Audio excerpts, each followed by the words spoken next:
live stream because people will probably be asking questions. Yes.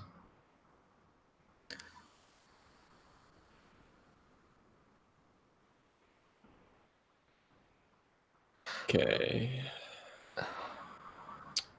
All right, so today we're gonna have a bit of fun. This week has been really slow on the Google side of things. We tried to every week we try to come up with a few main topics to talk about to roughly revolve our conversation around, and we just couldn't cope with hardly anything this week. So our plan for today is basically we're just gonna take any questions you guys might have. Guys and gals. I asked on Twitter about an hour ago, so we already have some good, I think some decent questions to start with. But please do head to the live stream chat on YouTube and just start asking us everything and anything you might want to know, because we don't typically get a chance to do one of these shows. So we figured we would take what feels like. Do you agree that the slowest week of the year so far?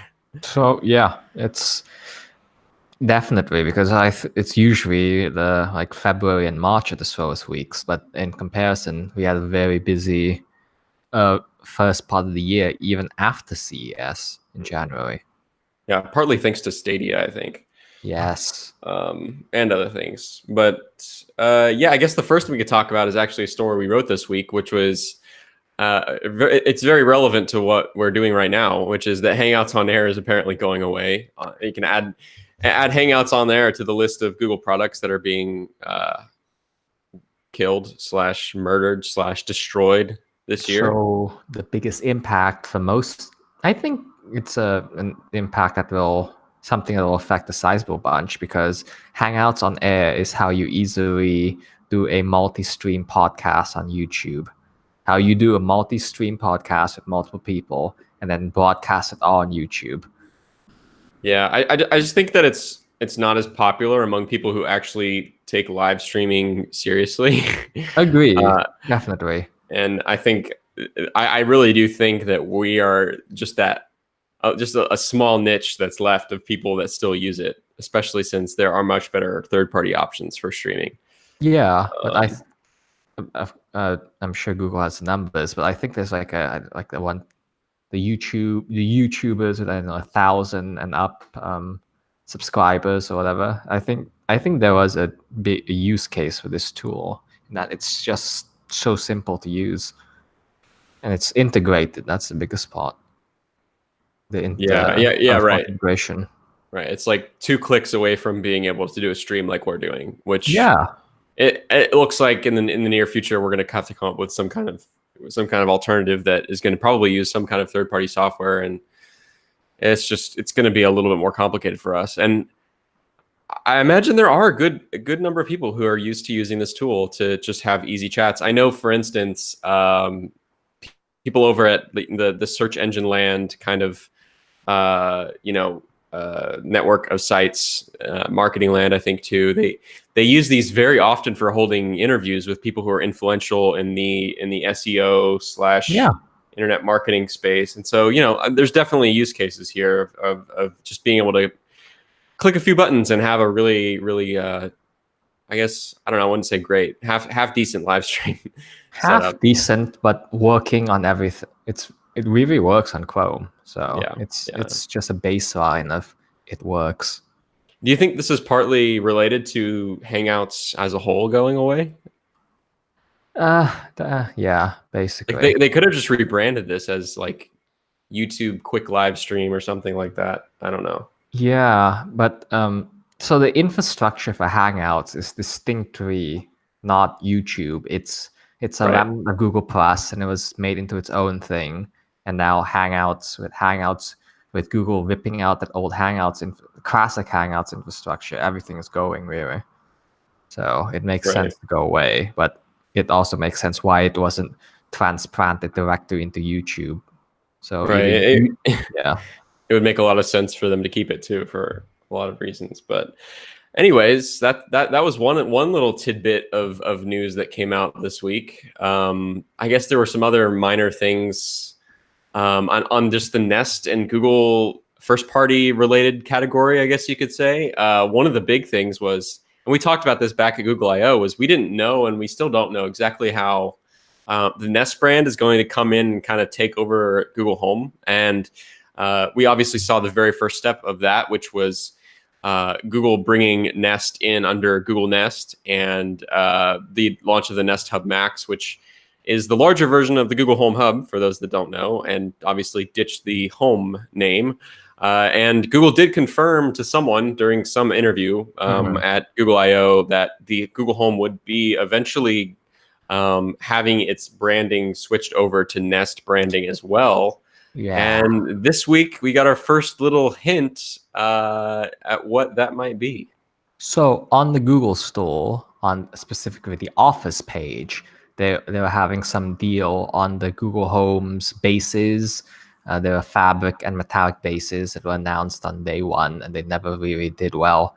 Anyways, they're on discount this week. But how Google decided to call it is Nest Home, bases for Nest Home, and we've never seen this arrangement. And we reached out to Google about what this name is supposed to be, and the basic comment to us was that we have nothing to comment at this time.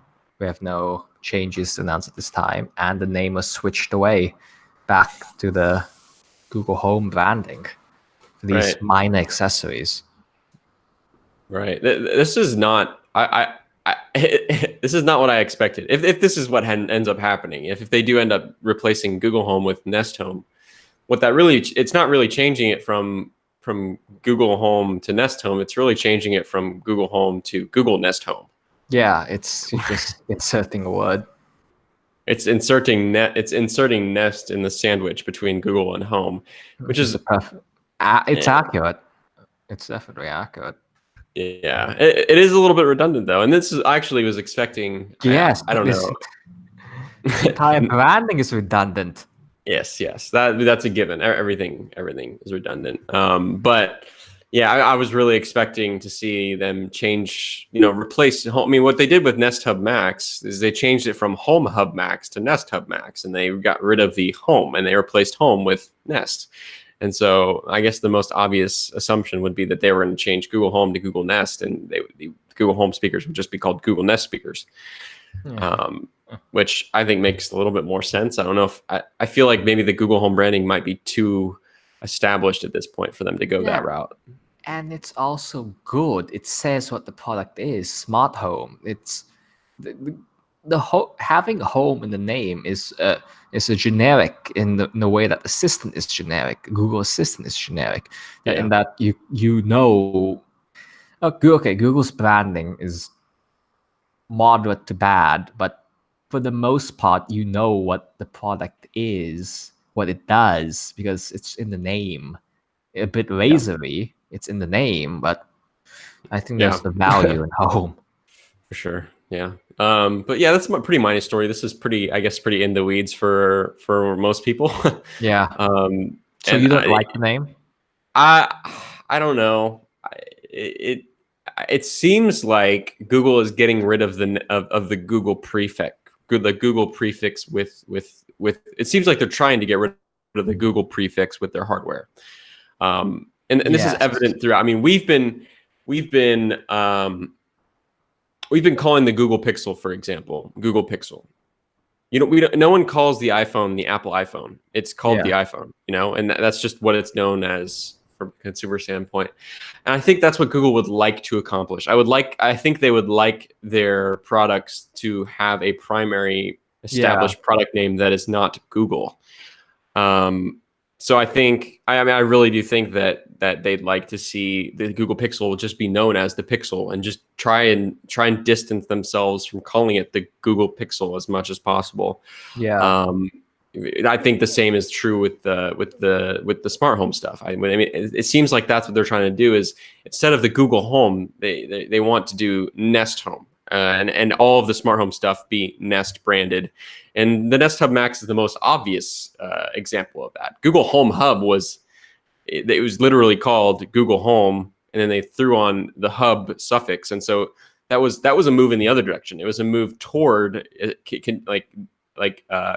you can't just call the Google Home just the Home, right? Like it Yeah. has to have a brand that's not that generic. And so what it seems like what they're doing is they're just trying to sandwich Nest in there to where everything that's smart home related that Google makes, hardware division, is Nest stuff. Yeah.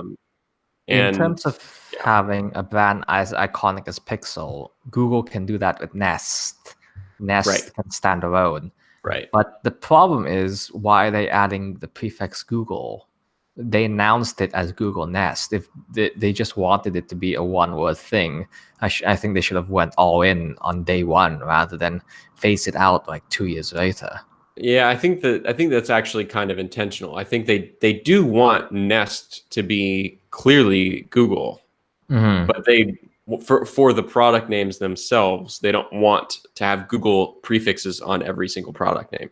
Mm. So it's kind of a both and situation, I think. And I Mm. think it makes sense to do that. Um, and also the Google Nest branding is not a public facing brand. That is I don't know, maybe it Yeah. is.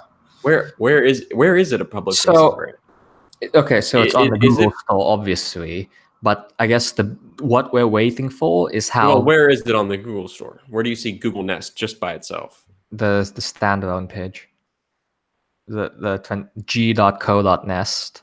If you go to that, there's the logo there, and then there's the Google Nest Twitter account, that kind of thing. But I think the real indication of how far Google is going to go with the Google Nest branding is when they update all the signage at like Best Buy locations and other retail locations around the world. They Yeah, have like small pop-ups. I think that'll be the big indicator.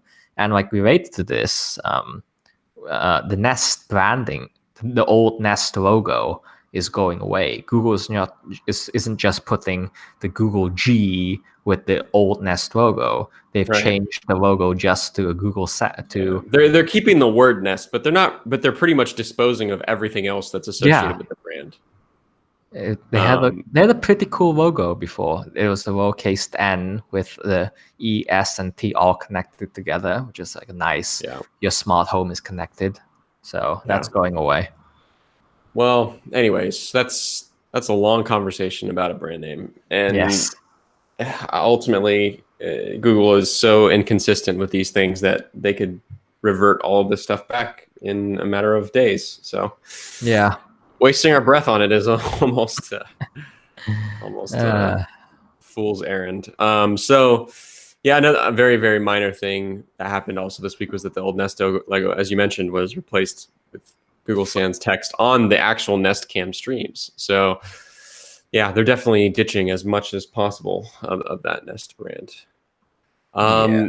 So yeah, let's jump in a little bit to some of the questions we've been getting. I've been getting a lot of things about RCS and messaging, which I feel like I want to just tell all these people, like, hey, do you not watch the show? Because I feel like the last like 3 episodes have just been us ranting about the RCS and messaging situation for an hour. So I'm gonna just say on that front, for the most part, if you want to hear our opinions on Google's messaging, uh, I guess just mess, then go check out. I think we literally titled one of the episodes of Alphabet Scoop Google's messaging mess, or RCS mess, or something like that. You can go find it. Yeah, and Um, our opinion is still that it's a mess. That's not going to change. yes, indeed. Um, we can just talk a little bit about some of the Google first party hardware stuff. One person asked, do you have any info on the Pixel 4 front design? And the answer is to that, I guess, kind of. Our little scoop last week. By the way, this week is just so slow compared to the last couple weeks. Our scoop from about we got the Pixel, we got real photos of the Pixel 4, and our tipster that sent us those actually said that they got to see the front of the Pixel 4, and the renders you've been seeing online of this Pixel 4 with a top bezel and no bottom bezel seems to be, based on what we've been able to interpret from that person that supposedly saw it. Well, we know saw it because we literally have tangible picture evidence that they saw it, but that's what they said that it looks like. Other than that, we don't know. It's really it's not really known. I mean, I know On Leaks is kind of CAD renders that ended up being turned into or shared by Price Baba. They didn't show the front in any detail either. So I'm assuming those CADs didn't have any specifics on, I guess, where the display sits or how that looks. So yeah, we don't really know. That's one of the things we still don't know. I'm sure in the coming weeks, leaks are going to, more and more leaks are going to be dripping out. So there's that. Someone else asked, is there any evidence on a Pixel Watch or Pixel Buds 2? So this all goes back to last year's reporting and the speculation leading up to last 10.9, but basically apparent. Let's start Pixel Buds first. They're supposed to be new headphones. Yeah, Evan Blast said that there were going to be second generation Pixel Buds. Although my theory on that one is that those ended up being the wired Pixel Buds. Yeah, because I think 2 weeks ago, Google released an update to the existing Pixel Buds that reduced latency and connection time or whatever. And I think they're still working on it, but I think unless they have anything groundbreaking to bring to the table, maybe it's not right. I think the only way we see a second Pixel Buds this year or next year is if Google can literally do an AirPods alternative that's as attractive and as good as a product. I think that's what the Pixel Buds, or I think that's what Google wanted to do with the Pixel Buds, and obviously fell short of that by a bit. Just remember, there was actually some new from at I/O, coinciding with I/O. Google and Qualcomm announced a new chipsets to make wearable audio, smart wearable devices, and that it should be easier for manufacturers to basically add assistant to headphones and features like finding your lost headphones and positioning, that kind of stuff. So if we do see assistant headphone news, it's highly likely it'll be for the third parties from just other companies making more assistant headphones, which is fine, because these like JBLs and Sony's and all these companies, they have the track record of making good headphones. So if you're looking for headphones, I think the safest bet is elsewhere. Indeed, for now. For now. Yeah. So yeah, what about Pixel Watch? What do we think about Pixel Watch? Do you think we're going to see it this year? I mean, again, there's tough. Nothing meaningful. That we know of. That we know of. We know Google bought some IP from Fossil earlier this year. Right. But we don't quite know what. And given the timeline, I don't know if they can include it that fast in the product that's slated for later this year. So I don't know how that would work. Right. Yeah, I mean, so the Pixel Watch situation, for those that haven't been super in the loop, I guess it's our job to be. Last year, Evan Blast also tweeted that there was going to be a Pixel Watch, I think, made by Google, and that obviously did not come to pass. We've had a tipster since tell us that it was delayed, and actually, we've heard that Google pulled the plug on it at the last minute. Yes. And Google took the step of saying that we're not releasing a Pixel Watch this year. Indeed, they did come out and explicitly confirm that, which is rare for them to do that. We still don't know exactly why they did that. I don't know. It's weird. Maybe just to temper expectations, I guess. But okay, so after that, and hearing that it was delayed, to us, that we take that to mean that okay, it's still in the cards for this year. Maybe not that exact model. It's very, very likely to me that Google is developing multiple different prototypes at the same time, and the one that was supposedly going to launch last year may have been shelved while they took another year to work on a successor to it or something that is now going. So what I'm saying is the one that might have launched last year might not be what we see this year, if we do see one this year. But I guess more tangibly, Nikkei came out in February 13th and said indeed that there would be another watch. And this is one report that we've been kind of leaning on to try and paint a picture of what this upcoming hardware lineup is going to look like. Obviously, it was the first to suggest that there would be a Pixel 4. It also corroborated that there would be a mid-ranger, which obviously came to pass. But yeah, this report says that the long-awaited Pixel Watch will actually debut this year.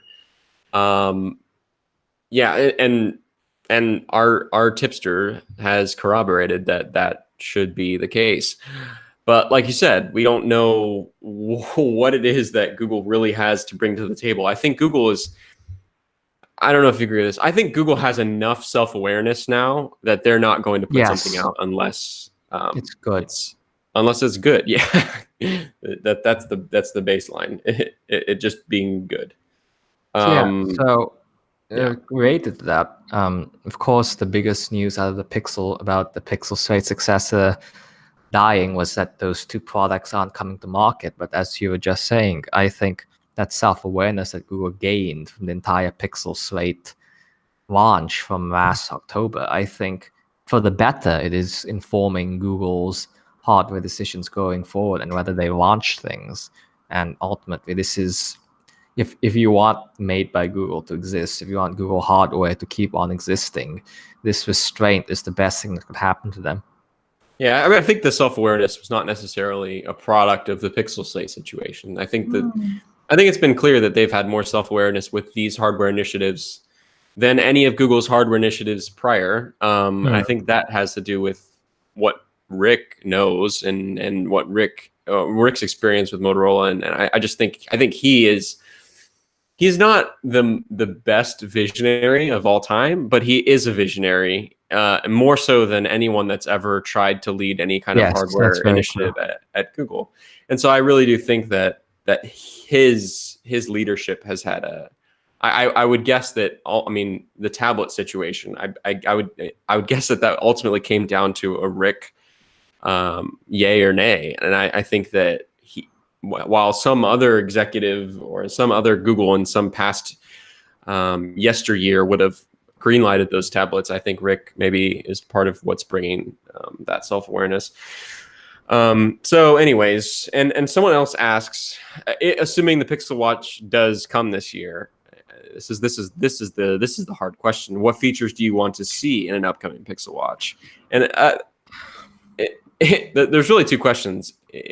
Are there any features that Google could bring that could give it even a sliver of a chance against the Apple Watch, which is now 5 years established pretty much? And, 5 years of compounding investment and Google would be starting at ground zero with this practically.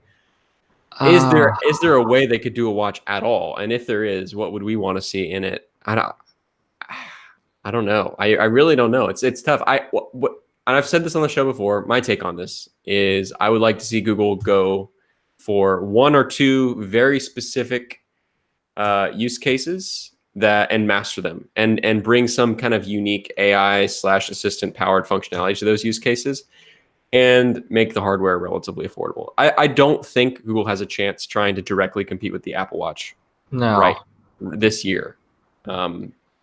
So, yeah, what do you think? So I think the only meaningful differentiator that Google can offer right now is an always-on display. On a hardware side, you mean? On the hardware side, yeah. That I wear an Apple Watch every day. I've tried wearing Wear OS devices, and my favorite part of Wear OS is always the fact that the hardware supports always on screen. The battery life is limited to 1 day, and that's horrible. But what can you get? There's a lot of practicality in having a screen that's always on. You don't have to make big gestures to see the time. It's just always there from whatever angle you're viewing on. But in terms of hardware, that's basically it. That's what I think can be different before Apple does it. I haven't been following the rumors totally closely, but if I remember something, I think that that's part of the rumors for this year's Apple Watch is that there will be an always-on display. I can't remember, so don't quote me on that. But I do think I remember reading something somewhere. I don't have the time to look it up right now, but yeah, I agree. I don't think that there's much Google can do on the hardware front to compete because all the major advancements that Apple's making, I think, are a bit out of reach for Google. I mean, I just think of the EKG sensors and other things that, I mean, some things are even Apple patented technologies. Like I really think it makes a big difference that the Apple Watch has a pressure sensitive display. It makes a big difference for interacting with it. For instance, whenever you open up your notifications, you can press intentionally and deeply on the screen to clear all your notifications. And that's the kind of thing that Google or any other Android Wear OS OEM, they can't even do that because I think it's actual intellectual property. So there are some things that like literally Google can't compete with. And then other things I just don't think they can catch up, or I don't think they have the engineering chops or maybe even the talent to be able to compete with. Yeah. At the moment. And one touching back on what you said, the price. If this is affordable enough, I think Google could have something there in terms of, oh, it's cheap, buy it with your phone, that kind of thing. If it's affordable enough, if it's within like the Fitbit tracker category of under $200, that they might have an opportunity there. Right. I think that is spot on. I think Google's best opportunity is to use its AI prowess and use the assistant and use Google Health Coach or whatever it is they've been rumored to be working on. Integrate all of its software strengths in a form factor that's similar to the Fitbit, because I think that's the biggest thing that holds the Fitbit back is that it's cheap, but I just don't think that I don't think that the power, I don't think that the data that it can collect is being put to use. And I think that Google's AI and software could actually put it to use and make it a very helpful, useful health band device. I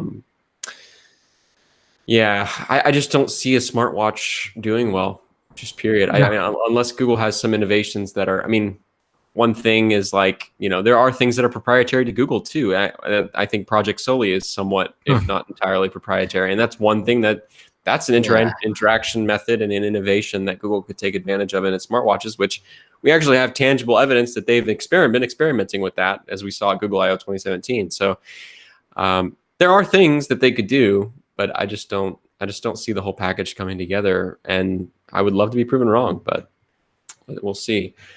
Moving on. Let's see. I'm trying to find any questions you spotted that you think we should tackle. Either on the YouTube. We got the YouTube live stream. Be sure to drop some questions. We got another 20 minutes or so, maybe. So on the hardware front, someone says, let's see, lots of spam. I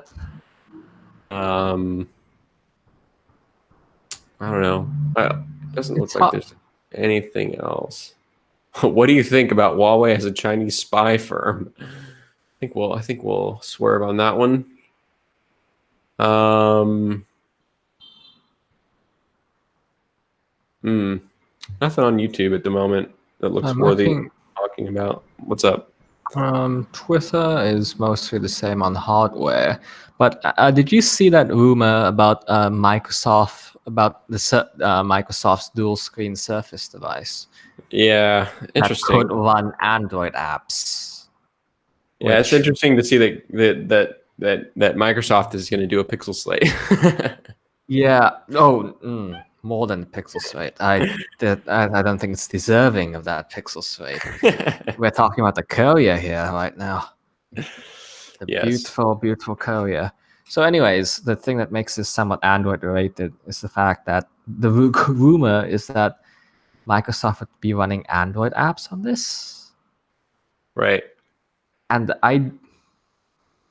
Android apps aren't optimized on Google's first-party Chrome OS operating system. I'm very curious what Microsoft thinks they can do to make the experience better.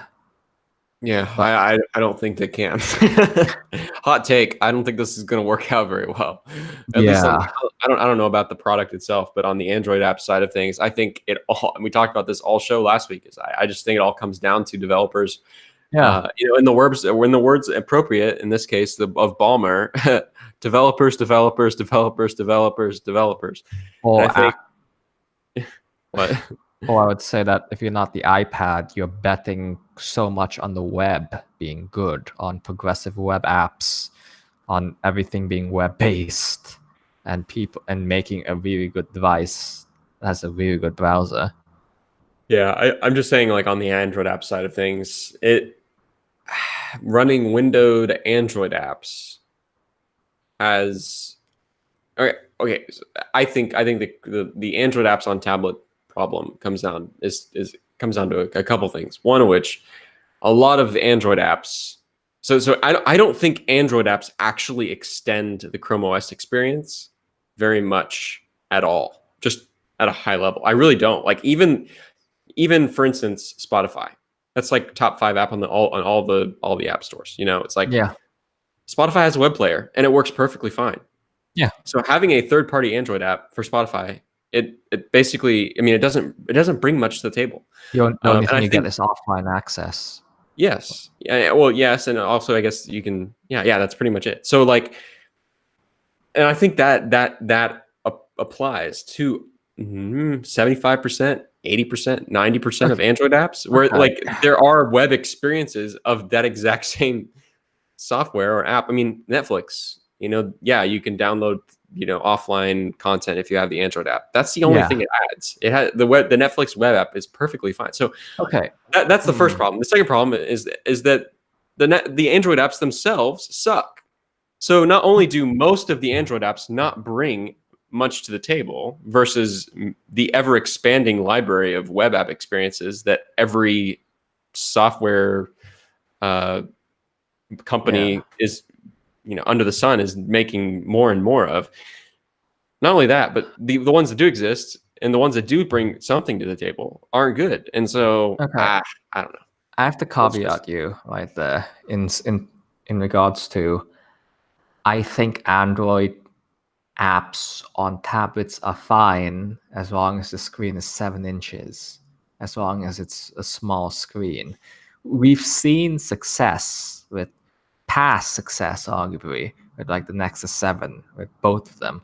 The Nexus 9 was a failure probably, but we saw some success on that smaller scale screen. I think there is a middle ground in terms of a device that isn't a phablet, though everything is a phablet right now, of making a 7-inch device that has a big screen to watch video mostly and to read and to browse the web, but it's still small enough that Android apps don't look ridiculous and developers don't have to do that much to optimize. sure. I mean that's fine. But I just don't mean obviously none of the devices on the market fit into that category. That just No, doesn't exist. no. Um, and is that what Microsoft? I haven't read the story. Is that what Microsoft's rumored to be? So Is that the what's the rumor. display size on this? It's small. It's like 8 maybe. It's dual displays, Dual display, 8 inch. something like that. Yeah, Yeah. So in maybe that's small enough. Maybe it's getting small enough.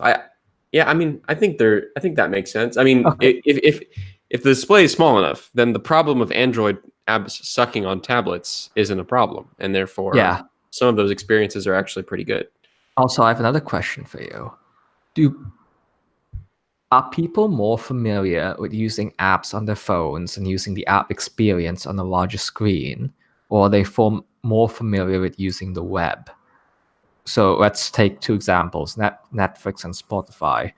Yes, they have good web counterparts, but would regular people prefer to use the mobile apps, or do they gravitate towards the web? I don't know if there's a clear answer on that. I think I think Netflix's stats, for example, would show that a huge number of people are watching Netflix on Netflix.com. I don't know about Spotify's web player, but I mean, for instance, Google Play Music, it has a web player, and I think it's obviously dying now, but for a long time, I think, you know, I think I think people are used to using web experiences. I don't know. It's tough. I mean, obviously, apps are the most Familiar. familiar experience in general. But I guess I would just argue that on Chrome OS, they don't bring much Yeah. No. benefit. Chrome If any, OS. Out of the equation. if anything, they can actually cause the user experience to be worse because the apps aren't optimized and they suck. So They feel like a novelty. They've always felt like a novelty. they feel Like tacked on. they do. From the first time Android apps came to Chrome, even with, if you remember Arc, it was a thing that worked on Windows, on Chrome for Windows and Chrome for Mac even. But it always felt like a novelty to me. Yeah. And I'm not sure if that's a different, if the equation, if the experience, if familiarity is different for younger users. Let's say like um, uh, you use a Chromebook at school, and once you get out of school, you just get another Chromebook. Or if you're growing up with tablet with touch your entire life, when you gravitate to a laptop, a desktop, do you want to replicate what you're familiar with when in touching things? Yeah. I don't know. Yeah, I don't know. I think that Google had it right in the beginning whenever they made Chrome OS a very simple Yes. operating system. That is, I really do think that for most people, a Chromebook, a Pixelbook, is a perfectly suitable laptop.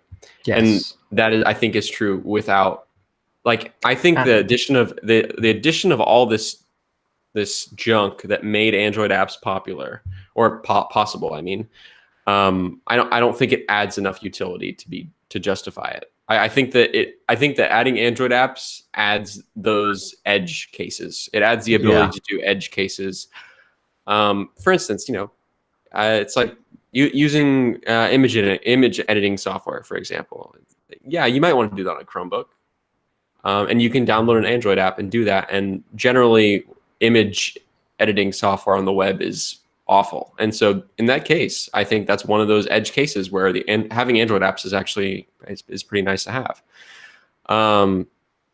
Although I would argue that the best solution to that problem is I agree with David that G Suite should have a full-fledged Photoshop competitor. Yeah.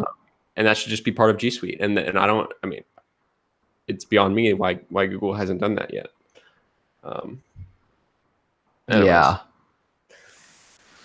So that was a question about Microsoft making Android tablets. Yeah, my take on that basically, TLDR, is I don't think it'll go over well. I think it'll go over exactly the same as it's gone over on Android or on Chrome OS, which has been not good. The hardware might be interesting, and that's always exciting. Indeed. We asked for questions, and someone said Jony Ive is leaving Apple. That's not a question, but it is a statement, and it is a fact, and it's a very shocking thing to learn on this fine Thursday afternoon. My take on that is, for those who don't know, Jony Ive is obviously chief design officer, or was chief design officer at Apple, and he was Apple Design. He is Apple's design for many, many, many years, and it looks like he's now leaving to start his own design firm, and will be consulting with at the start primarily Apple. So I guess that's Johnny's way of leaving and starting his own thing, but also making it a smooth and soft transition so that Apple doesn't lose. Okay, so I do everything have some thoughts about this, in which I think I can tie this back into this podcast. Yeah, any Google implications you can come up with? Okay, so what Jony loses by leaving Apple is he loses the mass resources disposed to him. When Steve Jobs left, Jony Ive was put in a place where he could do whatever he wants, and he could take the company in whatever direction. He has all the resources, that kind of thing.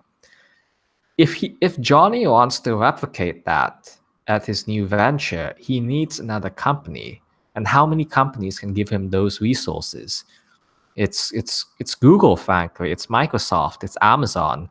These are the companies that can move hundreds of millions of dollars into R&D development to the whim of a good designer, of a known good designer. So if Jony Ive wants to make a car, why wouldn't he partner with, I don't know, Google? They have Waymo.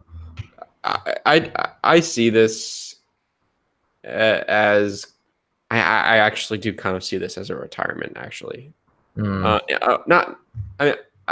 obviously he's not going anywhere anytime soon. I think he's definitely going to have an impact on many consumer products in the next 10, 20 years. But I think this is his way of saying, I'm going to just, I mean, life's short, right? And money is ultimately, and having those resources is ultimately not what is going to make you happy. And so, the way I see this, I mean, he's 52.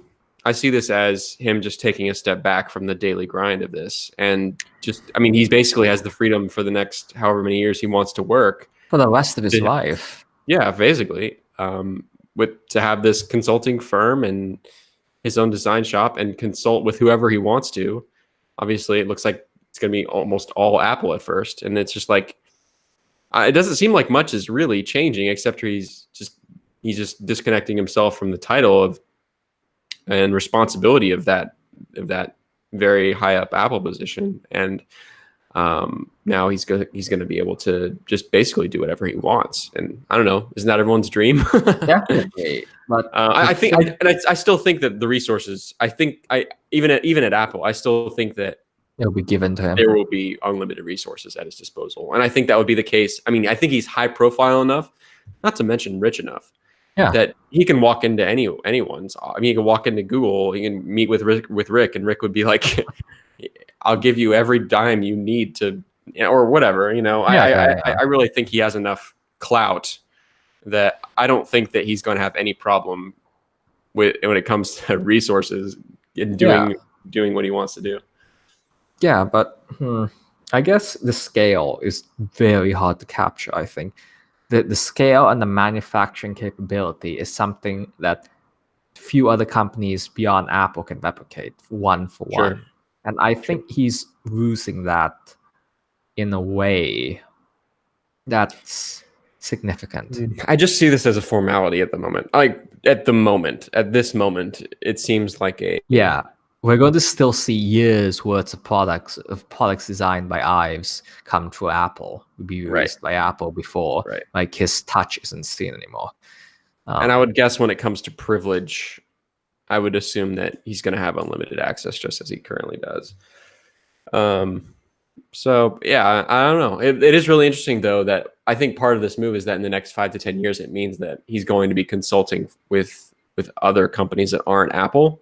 Yeah. And so it'll be really cool, regardless of who it is, if it's Amazon or Google even, or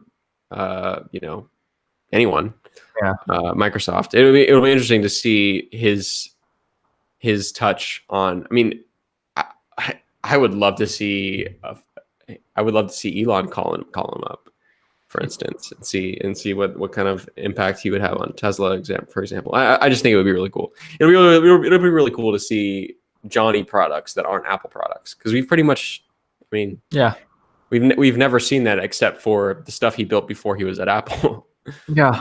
So. And we never got a car out of him. Indeed. Not yet. Never happened. Not yet, unless it's still in work at Apple. But it'll be interesting to see who else he works with, and if Google would want anything from him. I'm sure that they would be glad to have him. I don't know if he would be glad to have them. Yeah, that's true. He can be as selective as he wants. Because the cynical take on this is that he wants... So remember when he and his buddy Mark Newsom did Leica cameras. They made a frame for a window from the space shuttle. I think they made a piano or something like that. I guess the somewhat cynical take is that this is what he's taking his time to do, to work on more one-off things. Which is, yeah, when you're at the top, nobody can tell you what to do. Right. But at the same time, well, I'm not sure how the design world works, but you lose scale. You lose your ability to influence products used by hundreds and millions of people. I'm not sure if in the mind designer you're fine with just making a limited edition Leica camera that only 10 people ever have. I'm not sure what the mentality is there, but he is losing scale, and I think that shouldn't be discounted. Yeah. Well, I think that the Apple Watch Edition was his send off. Oh, actual serious question. Do they announce the glasses before he leaves? Because he 100% worked on the glasses. Yeah, I don't know. Doubt it. I still think we're a few years out. We're a few years out on those. Personally, The money is next year. I know. Which, betting against Gurman, call me crazy. Yeah, because again, Google related. When Apple does it, everybody will be following up within months, I believe, within a year at most, because they need to get on this as soon as possible. That's when the race will start. The arms race, metaphorically. Yep. It'll be really interesting to see all the takes on this over the next 24 hours. Yes. Definitely much smarter and informed takes than the one we just had. 1,000%. So yeah, I think, is there anything else we have here in terms of questions? Anything else interesting that you saw? Let's see. Someone said, Thomas says, someone gave this video a thumbs down. Do you have any comment on that? My comment on that is YouTube is a cesspool, and so the person who commented or gave us a thumbs down is just part of the problem. That's my take. Last beta next week with the August Q drop? Question mark. Last year it was that. So P. I can't believe we spent 6 months calling an operating system Android P. Honestly, single letter designations seem weird. Numbers are better. Sorry, Google. Seems like they're moving that way. Yeah. I think this. Yeah. We can talk about whether it has a name. I think it doesn't. I think this is it. I think P was the last one. Because they can't come up with a name for Q. And I also think that they want to take the opportunity to move away from the whole numbers thing. I think they want to just move to Android X, Android 10. At the same side, there's no personality. It does take away some personality, which is a shame. Definitely. It's cute. But taking away Google's quirkiness and personality is par for the course, or at least Android. for the last couple of years. Fair. That's very fair. Yeah. Well, I think we've pretty much exhausted any decent questions we got. Thank you for those of you that did send us questions. Next time we have a very slow week, like we did this week, we will be sure to do another one. So might be next week. It might be next week, and so we will definitely let you know if you have another opportunity to send us more questions, and hopefully we'll have some more interesting. I mean, next week. Why wouldn't we? Do we have any reason why we wouldn't? July 4th. Oh, Thursday. It's Thursday, July 4th. Yes. We'll see. We might skip next week. If it's another slow week, we'll probably skip and take a holiday. But if not, we'll just business as usual. No one gets July 4th off of work, right? Yeah, and just peaks and valleys. Next week is a crazy hardware week-tastic week. Just watch. That's how these things usually happen. Hopefully. Until next week, you continue Alphabet Scoop here every week. We record this podcast every Thursday afternoon for the summer, and we'll be publishing on Friday mornings, most likely. And you can find us on all your favorite podcasting platforms, such as iTunes, Apple Podcasts, Pocket Casts, Google Podcasts, Google Play, and you can also listen over at 95google.com. Thanks for tuning in as always, and we'll see you next week. Bye.